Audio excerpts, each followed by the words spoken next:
let's read the question first. And the question says that the root mean square speed of hydrogen is root 7 times that of nitrogen.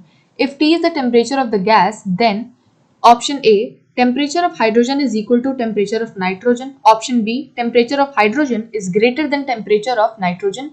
Option C, temperature of hydrogen is less than temperature of nitrogen. And option D, temperature of hydrogen is equal to root 7 times that of temperature of nitrogen.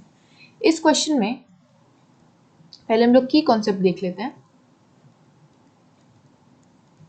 तो हमें पता है कि VRMS का जो formula होता है वो होता है 3RT/m.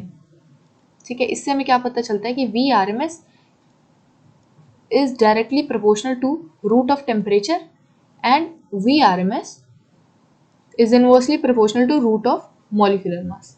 ठीक है, अब ये दो चीजें हमें इस गिवन फॉर्मूला से पता चलते हैं रूट 3RT/m से. ठीक है, तो अब हम क्या करेंगे, हमें ऑलरेडी क्वेश्चन में ये चीज दी हुई है कि VRMS of hydrogen is equal to root 7 times VRMS of nitrogen. ठीक है, अब हम इस फॉर्मूले को यूज करके हाइड्रोजन और नाइट्रोजन के लिए VRMS की वैल्यू भी लिख सकते हैं. तो VRMS of hydrogen will be equal to 3R temperature of hydrogen upon molecular mass of hydrogen. ठीक, और VRMS of nitrogen वो हो जाएगा 3R temperature of nitrogen upon molecular mass of nitrogen. ठीक है, और इन दोनों के बीच में ऑलरेडी रिलेशन हमें दिया हुआ है. तो अगर इस VRMS ऑफ नाइट्रोजन को हम लोग इसके नीचे लेके जाए तो ये बन जाएगा VRMS of hydrogen equal to upon VRMS of nitrogen equal to root 7. ठीक है, रूट 7 हो गया. और VRMS ऑफ हाइड्रोजन और VRMS ऑफ नाइट्रोजन की वैल्यू हमने निकाली है, इसको इसमें पुट कर देते हैं. तो ये हमें मिलेगा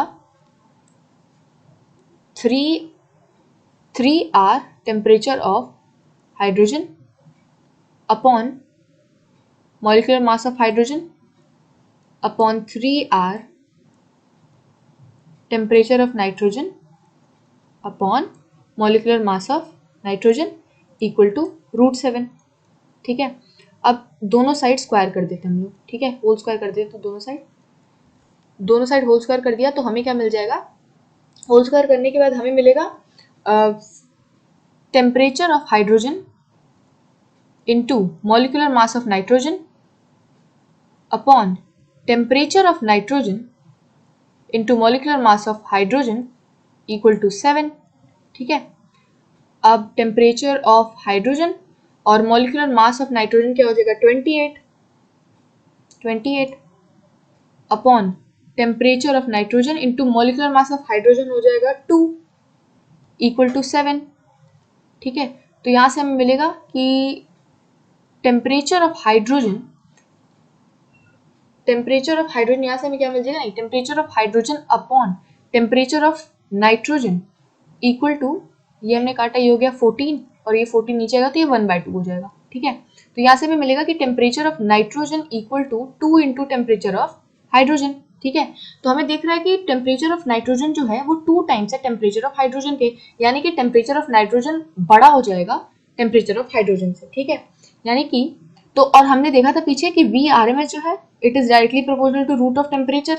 तो अगर टेम्परेचर ऑफ नाइट्रोजन ज्यादा बड़ा है तो VRMS भी क्या कहते हैं, नाइट्रोजन का ही ज्यादा बड़ा हो जाएगा. तो हमें ये कंक्लूड होता है, तो हेंस क्या हो जाएगा कि temperature of nitrogen is greater than temperature of hydrogen. ठीक है, अब ऑप्शन चेक करें अगर, तो temperature of nitrogen is greater than, ये ऑप्शन कहाँ गया, ये रहा, कि temperature of nitrogen is greater than temperature of hydrogen. ठीक है, तो ऑप्शन सी हमारा आंसर हो जाएगा. Answer will be option C. Okay, I hope you like the explanation of this particular question. Thank you and all the best.